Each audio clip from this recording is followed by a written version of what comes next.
Crude oil വില കുറയാൻ വഴിയൊരുങ്ങി. ഉൽപാദനം കൂട്ടാൻ ഒപെക് പ്ലസ് രാജ്യങ്ങളുടെ തീരുമാനം. ഇതിന് പിന്നാലെ ബ്രന്റ് ക്രൂഡിന് ബാരലിന് $1 കുറവ് വന്നു. അമേരിക്കയുടെ WTI ക്രൂഡ് $67 ഇടിഞ്ഞു. ഇന്ത്യക്ക് ഇതുവഴി വലിയ നേട്ടം ലഭിക്കുമെന്നാണ് പ്രതീക്ഷ. ക്രൂഡ് വില കുറഞ്ഞാൽ രാജ്യത്തെ പെട്രോൾ ഡീസൽ വിലയും കുറയേണ്ടതാണ്. അമേരിക്ക 3 രാജ്യങ്ങൾക്കെതിരെ ഉയർന്ന താരിഫ് ഇന്നു മുതൽ നടപ്പാക്കി തുടങ്ങി. കാനഡ, മെക്സിക്കോ, ചൈന എന്നീ രാജ്യങ്ങൾക്കെതിരെയാണ് അധിക ചുങ്കം അമേരിക്ക ചുമത്തിയത്. ഈ 2 തീരുമാനങ്ങളും എണ്ണവില കുറയ്ക്കാൻ വഴിയൊരുക്കും. ആവശ്യമുള്ളതിന്റെ 85% ഇറക്കുമതി ചെയ്യുന്ന ഇന്ത്യക്ക് വലിയ ആശ്വാസമാണിത്. ഏപ്രിൽ മുതൽ ക്രൂഡ് ഓയിൽ ഉൽപാദനം കൂട്ടാം എന്നാണ് ഒപെക് പ്ലസ് രാജ്യങ്ങളുടെ കൂട്ടായ തീരുമാനം. എണ്ണ രാജ്യങ്ങളുടെ കൂട്ടായ്മയാണ് ഒപെക്. ഇവർക്ക് നേതൃത്വം നൽകുന്നത് സൗദി അറേബ്യ ഉൾപ്പെടെയുള്ള രാജ്യങ്ങളാണ്.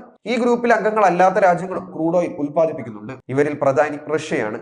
ഈ 2 ഗ്രൂപ്പുകളുടെയും സംയുക്ത യോഗത്തിലാണ് സുപ്രധാന തീരുമാനം കൈക്കൊണ്ടത്. ഇന്നലെ നേരിയ തോതിൽ വില കുറഞ്ഞതിന് പിന്നാലെ ഇന്നും ക്രൂഡ് ഓയിൽ വില താഴ്ന്നു. ബ്രന്റ് ക്രൂഡ് ബാരലിന് $70 കുറഞ്ഞു. UAE-യുടെ മർബൻ ക്രൂഡും $70 അമേരിക്കയുടെ WTI ക്രൂഡിന് $67 വില താഴ്ന്നു. ഒപെക് രാജ്യങ്ങൾ ഉൽപാദനം കൂട്ടരുത് എന്ന് നേരത്തെ വാശി പിടിച്ചിരുന്ന രാജ്യം സൗദി അറേബ്യയായിരുന്നു. വിപണിയിൽ ആവശ്യമുള്ളതിനേക്കാൾ കൂടുതൽ ക്രൂഡ് ഓയിൽ എത്തിയാൽ വില കുറയുമെന്ന് ഉറപ്പാണ്.